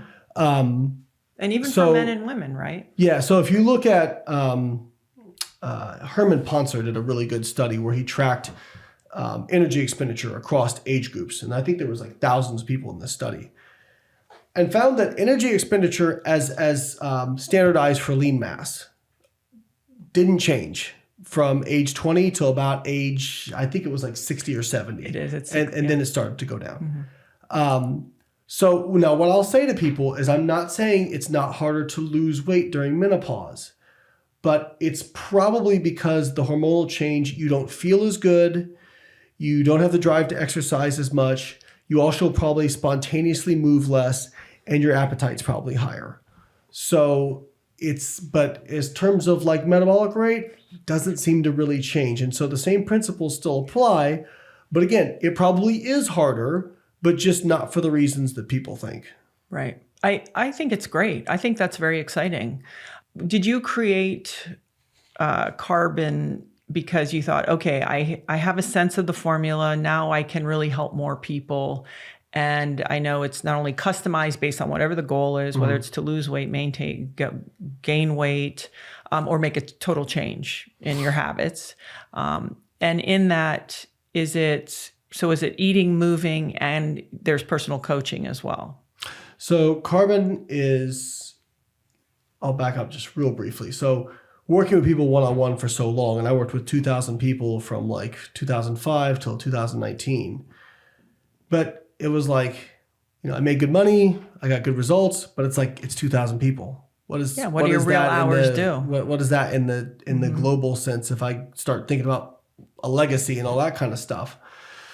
And so myself and a few other people got together, and the idea was, okay, could I compress my coaching into like basically mathematics and an algorithm that would, you know, you can't do the same thing, but because you can never like really take over like human support, right? But for people who need a guide, could this guide them? And so, you know, wrote an algorithm, got tested a lot. We went through many versions of it. to now, we launched 3.5 years ago, and it's done amazing. And so like a lot of people, when they open it up, they think, well, it looks like MyFitnessPal, you track your calories, whatever. But when you sign up, it asks you questions about, your age, your weight, your body fat, like anthropometrical stuff.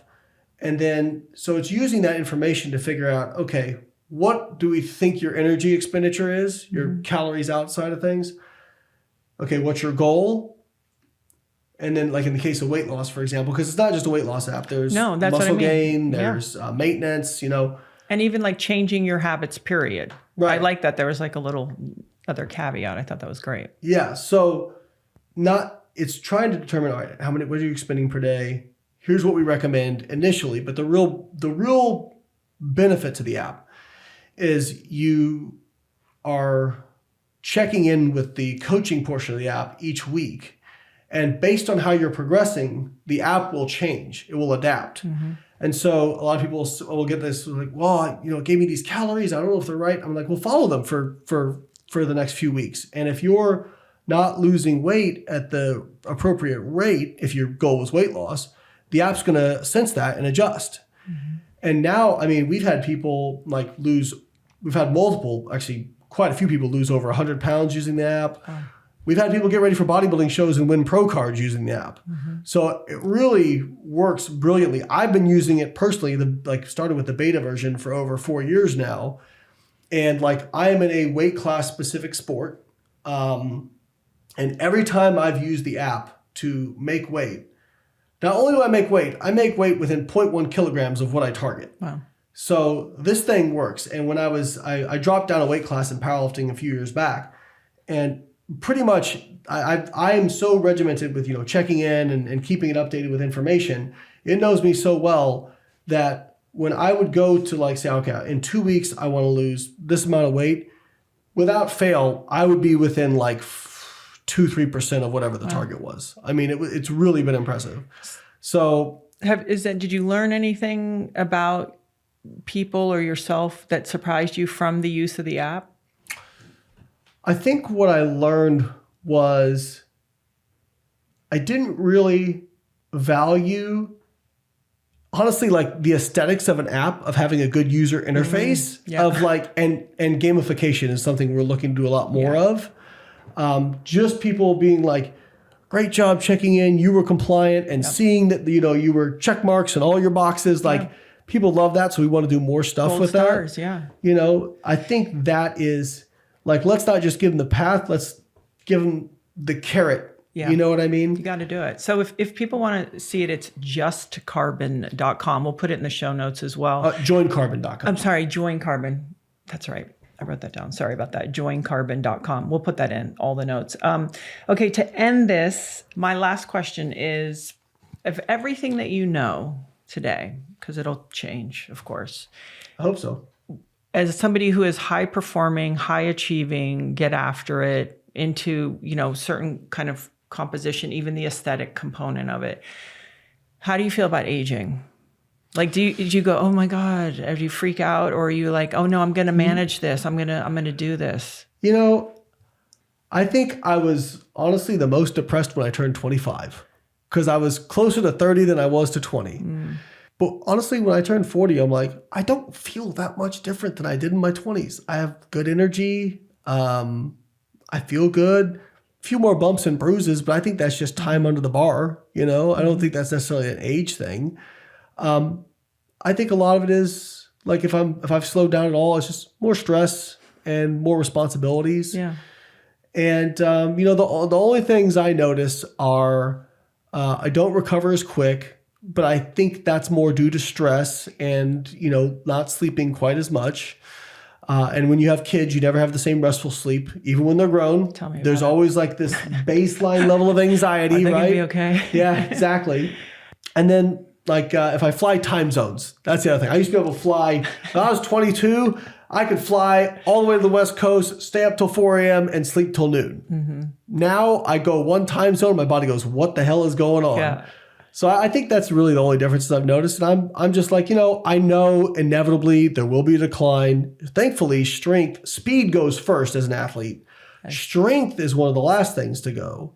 So I'm still pretty close to as strong as I've been, but it will go at some point. And, I think it's just in that point, I'll try to find something else to sink my teeth into and goes into another phase of life. Yeah. And you will have modified, and you'll probably keep it as much of your strength as you possibly can. And you have said that, people go, oh, I'm hurt, like from training. It's like, well, you're going to feel sore no matter what, whether you do something or don't do something. So you might as well keep moving. And I can tell you, I really, when you said that, I was like, oh, I so relate to that. Well, I think a lot of people look at what I do and see me squat 600 pounds. And like, you're going to have so much pain when you're older. I'm like, well, I'm almost 42 now and I feel pretty good day to day. I mean, I got some aches and pains, but when you're old, you will be in pain regardless. Yeah. I'd rather be in pain, have some pain and be strong than have pain and be weak. Yeah.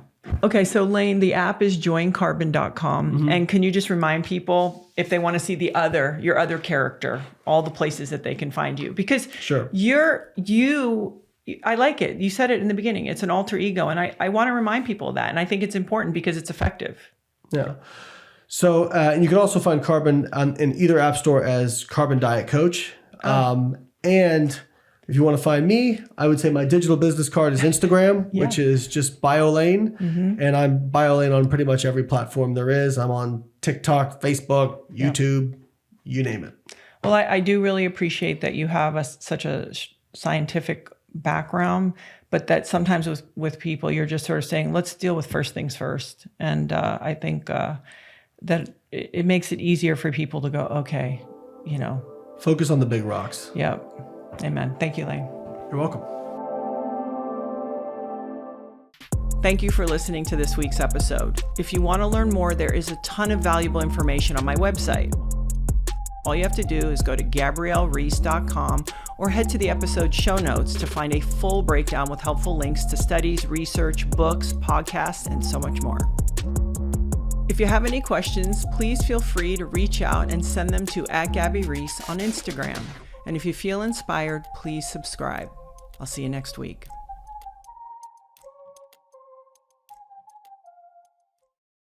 This podcast is brought to you by Laird Superfood. In 2015, Laird Superfood was created, but it was really actually created in my kitchen by my husband, Laird. And he was always experimenting with coffees and other ingredients for performance. And lo and behold, Laird Superfood was born. And we have beautiful coffees and creamers and protein bars and other things. But one of the things I'm very excited about is our new greens product. A lot of Americans are not getting enough fruits and vegetables. Something like 85% are not getting enough vegetables and 80% are not getting enough fruit. And we need fiber. So for me personally, I'm always trying to encourage people, and I know this is Laird's philosophy as well, is real food, right? Let's try to get as much of the good stuff, the minerals, the nutrients, the micronutrients from real food. But it's hard to do. Our soil's different. People are busy. Maybe you don't know what you're getting at your grocery store. So this is a way to get it done and bridge some of those nutritional gaps.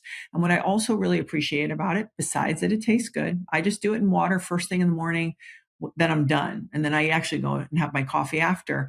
But we use upcycled fruits and veggies, so things that won't go to waste. Maybe they're not really pretty, so we use them in our fruits and veggies. We use no fillers. So your body actually knows what to do with the ingredients. They know how to absorb it. There's fiber. And also, we never use any artificial or natural flavors.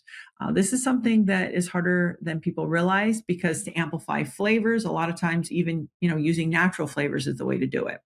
So I'm excited to share with you. And if you'd like to try it out, all you have to do is go to lairdsuperfood.com. And if you punch in the code Gabby, Gabby 20, you will receive 20% off.